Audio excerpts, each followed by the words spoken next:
Misterios de la cosmología. Tengo una pregunta para ti. ¿Qué ocurre cuando la teoría de lo grande se junta con la teoría de lo pequeño? Este caso del que estoy hablando, la teoría de lo grande, es la teoría de la relatividad de Einstein, nuestro mayor entendimiento de la cosmología. Nos alerta de la naturaleza de la continuidad espacio-tiempo que se expande en el universo. La teoría de lo pequeño, por supuesto, es la física cuántica. La física cuántica. Estas dos teorías se aplican en sus propios regímenes. La física cuántica es la teoría de lo pequeño, mientras que la de la relatividad es la teoría de lo grande. Pero básicamente son incompatibles. La teoría cuántica requiere que el espacio y tiempo estén cuantificados. Eso es lo que significa la teoría cuántica, que el espacio y el tiempo no son infinitamente divisibles en un continuo regular, sino que se dividen en partes y no puedes hacer partes más pequeñas que esas. Mientras tanto, la relatividad requiere que el espacio y el tiempo sean regulares. Como he dicho, cada una funciona en su propio régimen, pero podrías plantearte, ¿qué ocurre si se encuentra una con otra? ¿Qué pasa si tienen que aplicarse en el mismo lugar y al mismo tiempo? Esa situación se dio en los comienzos del universo. En los comienzos, el universo tal y como lo conocemos se estaba expandiendo. Eso quiere decir que ayer era más pequeño de lo que lo es hoy. Hay que remontárselo bastante atrás hasta llegar a un punto en el que todo el universo estaba en el mismo lugar y en el mismo momento, ocupando un volumen extremadamente pequeño. Tan pequeño que desafía la escala en la que se basa la física cuántica.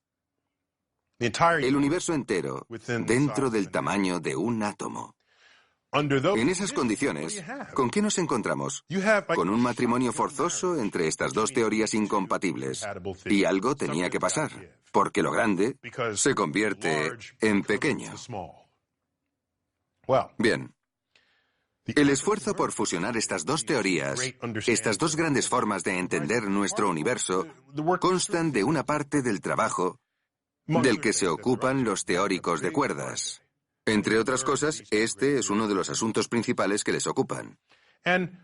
¿Se pueden combinar estas dos grandes teorías del universo? Y lo que obtenemos de esto son ideas, algunas muy extrañas, como la espuma cuántica, donde la tela del espacio y tiempo está tan curvada sobre sí misma que el espacio-tiempo no parece una tela ligeramente curvada, sino la espuma de un café con leche. En este estado de la materia y la energía, las fluctuaciones cuánticas, que son una parte normal de la física cuántica, pueden producir universos enteros. Puesto que un universo es del tamaño de un átomo, la fluctuación cuántica puede dar a luz universos enteros, cada uno con leyes de la física ligeramente diferentes unas de otras. Y todo eso despliega en dimensiones más altas que la nuestra. Bien, pero no todos los universos sobrevivirían a las leyes de la física que hemos elegido para ellos. Algunos volverán a chocar antes de que nazcan las estrellas. Otros se expandirán tan rápido que la materia nunca tendrá la oportunidad de fundirse con las galaxias y estrellas. Y otros pueden sucumbir a leyes en las que la materia no sea estable. Estamos en el único que permitió que parte de la materia que había en su interior consiguiera tener conciencia y contemplara su propia existencia. Antes del Big Bang. Si las fluctuaciones cuánticas dan lugar a múltiples universos dentro de esa espuma cuántica, entonces, ¿cómo llamamos a esta entidad en la que han nacido múltiples universos? El multiverso, por supuesto. El multiverso. Ya he dado algunos de los argumentos teóricos a su favor, pero los hay también históricos y filosóficos. Volvamos en el tiempo, hasta la era precientífica, Hubo un tiempo en el que se pensaba que la Tierra era todo lo que había, que todo lo demás orbitaba alrededor de nosotros. Así que la Tierra era singular, única, grande e importante. Más tarde descubrimos que la Tierra era solo uno de muchos otros planetas. Los planetas que veíamos en el cielo por la noche no eran más pequeños e insignificantes de lo que somos nosotros. De hecho, entre esos planetas nosotros somos de los más pequeños. Júpiter tiene sistemas de tormentas en su atmósfera más grandes que todo el planeta Tierra. Eso lo deja bastante claro cuando empezamos a hacer comparaciones. Descubrimos que no hay una sola Tierra. Hay muchos planetas orbitando alrededor de un Sol. Y pensamos, nuestro Sol es especial, es grande y brillante, mientras que esas estrellas en el cielo nocturno son pequeñas y tenues. No, tan solo están lejos. De hecho, el Sol ni siquiera es una estrella inusual entre las demás. No es ni la más grande ni la más pequeña, ni la más brillante ni la más tenue. Está en un término medio, en realidad. Descubrimos que nuestro Sol es solo uno de los innumerables soles, evolucionando en nuestra mentalidad desde una época en la que imaginamos que el Sol era algo único en la galaxia. ¿Y qué pasa con nuestra galaxia? La Vía Láctea. Vemos la banda de luz que atraviesa el cielo. Sin duda, eso es algo único, sí. Pero, ¿somos la única galaxia en el universo? No. Como hemos dicho muchas veces, Hubble demostró que la Vía Láctea tan solo es una de las incontables miles de millones de galaxias que hay en el universo. El universo, ¿qué pasa con el universo? De eso sí que tiene que haber solo uno. ¿Ya estamos otra vez? ¿Querrías que el universo fuera algo singular? Nada antes de esto ha sido único, a pesar de nuestras ganas de que así fuera. De hecho, hasta donde sabemos, no hay nada en el universo de lo que solo haya uno, tal vez ni siquiera el propio universo. Así que esto nos da un punto de inflexión con respecto a esa pregunta perenne: ¿qué había antes de que se creara el universo? Tal vez empezamos con una sola fluctuación cuántica entre muchas otras en un multiverso hiperdimensional. Pero, por supuesto, eso solo lleva el problema a un nuevo paradigma. ¿Qué había antes del multiverso? O, mejor aún, si en el universo nunca hay nada singular, ni siquiera el propio universo, entonces, tal vez el multiverso del que nacimos sea parte de un sistema de multiversos, que a su vez es parte de otro sistema de multiversos, y así sucesivamente. Teniendo en cuenta que empezamos pensando que la Tierra era algo especial en el centro del universo, esto puede ser un duro golpe para tu ego. Pero solo si tu ego era más grande al empezar el día de lo que el cosmos puede justificar. Así que tomamos este hecho y utilizamos la curva de regresión en la historia de nuestros descubrimientos para tratar de no tener un ego injustificadamente grande, porque solo hay que esperar un par de décadas. A lo sumo, descubriremos algo sobre el universo que nos pondrá en nuestro lugar. Y así se da el progreso continuo de nuestros descubrimientos acerca de nuestro lugar en el universo. Asimetría materia-antimateria. Sabemos que en el universo primitivo todo estaba concentrado en un espacio pequeño donde la temperatura era muy alta. Y cuando la temperatura es muy alta, el mundo que la rodea se comporta de manera muy diferente a lo que pasa aquí en la Tierra. Hay una ecuación importante que mueve todo, y la aprendimos en la escuela primaria. Me refiero, por supuesto, a E·mc². Dejemos a un lado la c al cuadrado por ahora. Es solo una constante que resulta ser la velocidad de la luz. Lo que importa en esta ecuación es que la energía se reconoce como equivalente a la materia. Podemos intercambiarlas, todo lo que queramos, siempre que haya suficiente energía para llevarlo a cabo. Y al hacerlo, Se crean partículas de los campos de energía y campos de energía de las partículas. Esto sucedía incesantemente en el universo primitivo, a causa de su elevada temperatura. Ahora bien, ¿cómo funciona?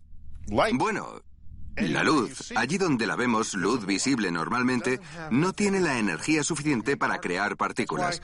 Es por eso que mc² no se manifiesta de manera obvia en nuestra vida cotidiana.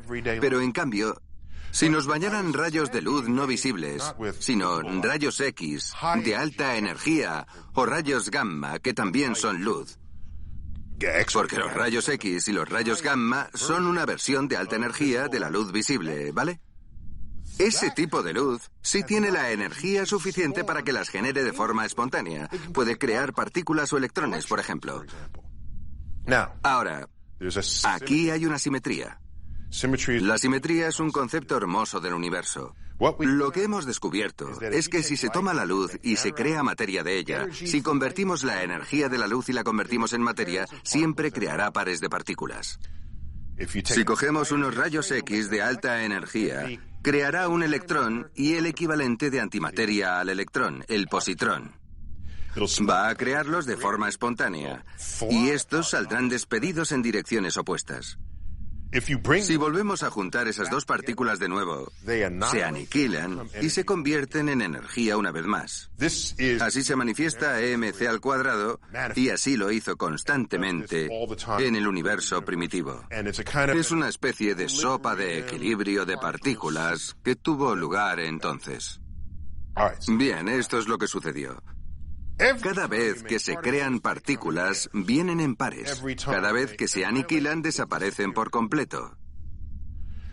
Si eso es todo lo que pasó en el universo primitivo, ya que se expandía y se enfriaba, llegará un día en el que cada partícula aniquilada de materia-antimateria crearía luz.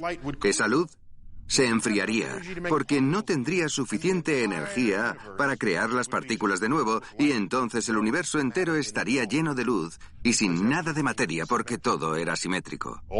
Toda la materia quedó aniquilada con su equivalente de antimateria. Todas las partículas se crearon por parejas. De modo que si la simetría, la que conocemos y adoramos, ya que es necesaria en gran parte de las leyes del universo, si se hubiera conservado la simetría, no estaríamos aquí para hablar de ello. Así que algo debió de suceder en el universo primitivo, y es lo que conocemos como ruptura de simetría. La naturaleza desobedeció sus propias leyes. En algún momento, un haz de luz de alta energía creó una partícula de materia sin su partícula equivalente de antimateria. Eso es una ruptura de la simetría. Y sabemos con qué frecuencia ocurre esto. 1 de cada 100 millones de veces se da este fenómeno en el que hay partícula de materia sin su equivalente de antimateria. Esta partícula de materia vivirá para siempre porque no tiene nadie con quien aniquilarse. Todas las demás se aniquilan. Así que, de hecho, el universo que vemos, conocemos y amamos hoy en día es la consecuencia de la ruptura de simetría en el universo primitivo, poco después del Big Bang. Es un misterio. No sabemos por qué sucedió. No sabemos Hemos intentado reproducirlo en el laboratorio. Pero todo lo que hacemos en el laboratorio es simétrico. Cada vez que creamos partículas en el laboratorio es una pareja de materia-antimateria. Cada vez que las ponemos juntas de nuevo, obtenemos luz. Así que algo sucedió en el universo primitivo. Lo llamamos fase de transición. Estamos familiarizados con las fases de transición en nuestra vida cotidiana. El agua pasa a ser hielo, así que sus propiedades fundamentales cambian cuando pasa esa frontera, el punto de congelación. El agua puede convertirse en vapor. Esa es otra fase de transición. Así que, cuando pensamos en los periodos del universo primitivo, donde las cosas eran muy diferentes, desde un punto de la transición al otro, es lo que llamamos fase de transición. En ese caso concreto, se dio la ruptura de la simetría de la materia y la antimateria en el cosmos. Estoy seguro de que nunca imaginaste que entenderías y te encantaría el hecho de que, aunque tenemos la antimateria, llegaría un punto en el que, a menos que la naturaleza rompa sus propias reglas, ni siquiera estaríamos aquí para contemplar el hecho de que ha roto esas reglas. Más rápido que la luz. Por lo que sabemos, nada puede viajar más rápido que la velocidad de la luz en el vacío. Punto. Y no es porque no hayamos intentado conseguirlo, no es que no hayamos mirado por todo el universo para ver si podíamos encontrar algo que violara esa regla. Lo hemos hecho. Hemos buscado mucho, pero nunca hemos encontrado nada que viole esa regla. Y no solo eso, es un principio fundamental de las teorías de la relatividad de Einstein. Así que lo que nos dice es que esta regla de la velocidad de la luz no es una limitación de la tecnología, es una característica básica y fundamental del universo. Quizás estés pensando, sí, pero también dijeron que nunca podríamos volar con aparatos más pesados que el aire, o que nunca se rompería la barrera del sonido. Pero nunca viajaremos más deprisa que la luz. Lo oigo constantemente, pero hay factores muy diferentes entre estos planteamientos. Lo que los hace diferentes es que cuando dijeron que nunca podríamos volar, bueno, ya teníamos a los pájaros sobrevolando nuestras cabezas. Está claro. Así que volar no era imposible, solo que no habían descubierto cómo hacerlo aún. ¿No? Eso debería haber sido obvio para esas personas. El planteamiento era ese. Aún no hemos descubierto cómo volar. Pero las aves pesan más que el aire y lo hacen sin problema. Y sobre lo de ir más rápido que la barrera del sonido, bueno, tenían rifles en aquella época, cuando decían que no se podía. Y la bala salía del rifle superando la barrera del sonido. También había látigos. Cuando das un latigazo, la punta del látigo, la razón por la que emite ese sonido roto es porque se provoca una especie de explosión sónica. Va más rápido que el sonido. Ya teníamos cosas que viajaban más rápido que el sonido. Si no eran capaces aún de fabricar un avión que lo hubieran hecho, no es mi culpa y tampoco del universo. Queda demostrado que esos dos planteamientos son totalmente diferentes a la afirmación de que nunca podremos viajar más deprisa que la luz. Y no es que no lo hayamos estudiado. De hecho, hay una partícula hipotética que se inventó solo para alojar lo que sucedería si fuéramos más rápido que la luz. La llamaron taquión, de la raíz griega takis, que significa rápido. Tacómetro comparte la misma raíz que taquión. Bien, estas partículas son hipotéticas. Nunca hemos encontrado una, pero imaginamos cómo sería si existieran partículas más rápidas que la luz. Bueno, pues resulta que la teoría de la relatividad de Einstein nos dice que no se puede acelerar ningún objeto material para que alcance la velocidad de la luz. Pero si ponemos un objeto que existe más rápido que la luz, todavía se puede ejecutar a través de todas las ecuaciones y las ecuaciones no importan, pero surgen algunas propiedades interesantes. De los taquiones, ¿qué se obtiene? Existen más rápido que la luz. Se requeriría una cantidad infinita de energía para aminorar su velocidad a la velocidad de la luz. Así que, de hecho, nunca podrán llegar a la velocidad de la luz y puesto que van más rápido que la velocidad de la luz, van hacia atrás en el tiempo. ¿Y cómo se puede detectar una cosa así? Bueno, se hace lo siguiente. Averiguamos qué tipo de interacción tiene el taquión con las partículas que existen en nuestro presente. Así que cuando retrocedan en el tiempo, tienen que pasar por nuestro presente, aunque solo sea un instante. Ya hemos comprobado qué energía tienen los taquiones, qué interacciones de partículas podrían ser favorables para el taquión. Lo hemos buscado, pero nunca lo hemos encontrado. Así que, a día de hoy, el taquión sigue siendo una curiosidad intelectual que en sí no viola ninguna ley conocida de la física, porque no está cruzando la barrera de la velocidad de la luz, sino que existe más rápido que ella. Pero el día que encontremos una partícula más rápida que la luz, seguro que tiene todas las propiedades que acabo de describir, lo que la convertiría en una de las partículas más geniales jamás descubiertas. Hay otras maneras de ir más rápido que la luz. Podemos hacer trampas de una forma legal. Por ejemplo, en Star Trek, la serie de ciencia ficción de los 60 favorita de todo el mundo, ¿qué pasaba en Star Trek? Tenían el empuje warp, o empuje por curvatura. ¿Para qué servía? Bueno, aquí está su galaxia, aquí mismo. Estaban en un lado de la galaxia y querían llegar al otro. Así que, ¿qué hacían? Utilizar el empuje warp, que toma el continuo espacio-tiempo y lo dobla. Aquí es donde están y aquí donde quieren ir. Acaban de pasar por un pequeño hueco a través de la tela del espacio-tiempo, desdoblan la galaxia y ahí están. Han cruzado una galaxia con un diámetro de 100.000 años luz en lo que dura un anuncio de televisión. Y siempre les funciona. Así que eso es legítimo en el sentido de que sabemos que el espacio y el tiempo se pueden curvar, y si podemos controlar esa curvatura, se puede llegar a un lugar mucho más rápido que un rayo de luz. Y en mucho menos tiempo del que le hubiera llevado al haz de luz realizar ese mismo viaje. Así que lo damos por válido. Yo quiero unidades warp que puedan hacer eso. Sería fantástico. Pero no es solo eso. Este pequeño camino que tomaron para venir de una parte de su espacio-tiempo a la otra también tiene un nombre. Se llama agujero de gusano. Es decir, un portal en el continuo espacio-tiempo que te lleva de una parte del universo a otra.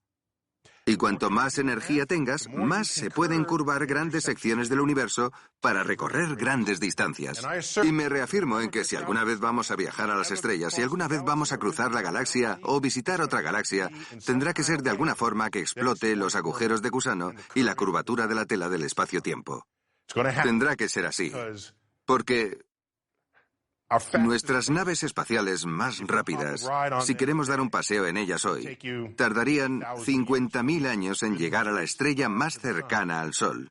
Y la estrella más cercana al Sol está en la punta de nuestra nariz en comparación con la escala de la galaxia. Así que atentos a esto. Esperad la invención de un motor warp, porque yo iré en esa primera nave espacial que lo tenga.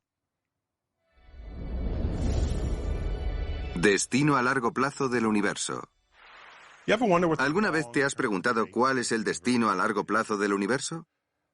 Creemos que sabemos lo suficiente de las leyes de la física y el comportamiento de las estrellas y galaxias como para tener una idea al respecto. Porque las estrellas no se van a quemar eternamente, no van a seguir creándose estrellas para siempre. El reloj cósmico se está quedando sin energía y sabemos lo suficiente de física como para poder realizar un seguimiento. Avancemos en el tiempo. Uno de mis momentos favoritos tendrá lugar dentro de unos 7.000 millones de años. Ya hablamos sobre ello hace un par de capítulos. Me refiero a la inminente colisión entre la Vía Láctea y la galaxia de Andrómeda. Todas las galaxias del universo, si están bajo el influjo gravitacional de las que tienen alrededor, acabarán por colisionar. Estoy hablando de un futuro lejano. Algunas galaxias parece que están en una órbita estable alrededor de otras, pero existe una erosión de esa energía orbital que se da en cualquier objeto y que hace que finalmente acaben por colisionar y fundirse entre ellos. De acuerdo. ¿Qué pasa con las nubes de gas que generan estrellas? En algún momento nos vamos a quedar sin gas. Nuestra galaxia está formada en un 10, 20 o 30% de gas que no deja de producir estrellas nuevas. Esta noche en el cielo se están formando estrellas en regiones fascinantes cerca de nosotros. De modo que las estrellas se siguen fabricando, así que el equilibrio se mantiene. Unas estrellas mueren, otras nuevas nacen. El problema es que de cada estrella que nace a partir de una nube de gas, la mayoría de esas estrellas no devuelven ese gas al espacio, sino que se lo quedan. Así que cada vez que se fabrica una estrella, mermamos la cantidad de nubes de gas. Llegará un día en el que ya no quede gas porque se haya acabado todo. Entonces dejarán de nacer estrellas nuevas. Estoy hablando de dentro de 1 billón de años. No esperes verlo con tus propios ojos. Aún queda, no te preocupes. Sin embargo, en esa época ocurrirá algo más. ¿Te acuerdas de la energía oscura de la que te he estado hablando, la que acelera al universo? Hay que saber que esa aceleración es catastrófica. Y que se aplicará a todas las galaxias del universo. En poco tiempo, las acelerará más allá de nuestro horizonte. Ahora, retrocedamos un segundo. Vamos hacia atrás, antes de que Edwin Hubble nos demostrara que esas cosas que giraban en espiral en el cielo nocturno no eran simples nubes de gas girando entre las estrellas, sino que eran galaxias enteras que se encontraban más allá de nuestra Vía Láctea. Antes de ese momento, nos sentábamos a mirar las estrellas y, al mirar hacia arriba, pensábamos que eso era todo el universo.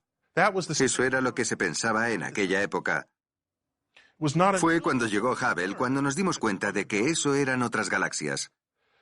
Fue una transición interesante en nuestro entendimiento de qué posición ocupábamos nosotros en el universo. Bien, el efecto que tiene la energía oscura en la rápida expansión del universo es que todas las galaxias que vemos en el cielo nocturno retroceden tan deprisa que van más allá de nuestro horizonte. ¿Qué es un horizonte cuando se habla del universo? Es parecido al horizonte de la Tierra.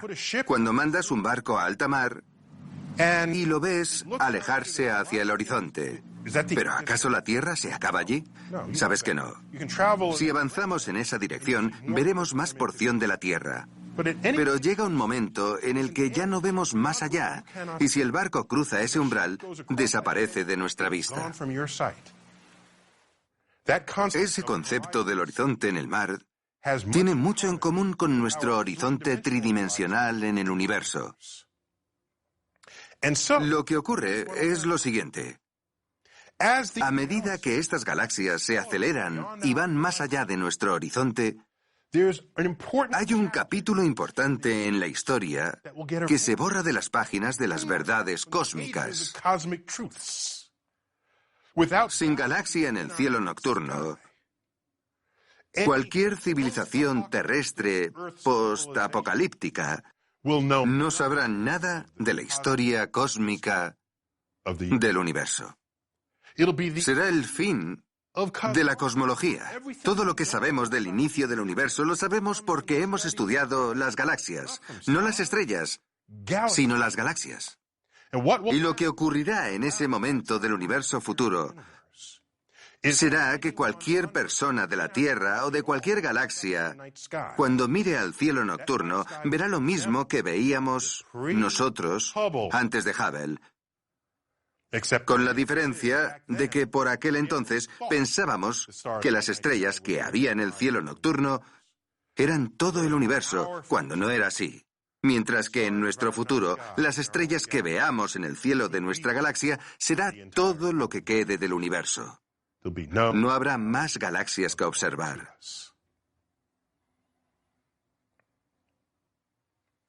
Será un capítulo muy interesante de nuestra historia, porque cuando intentemos ser científicos, astrofísicos o cosmólogos en ese periodo de la historia,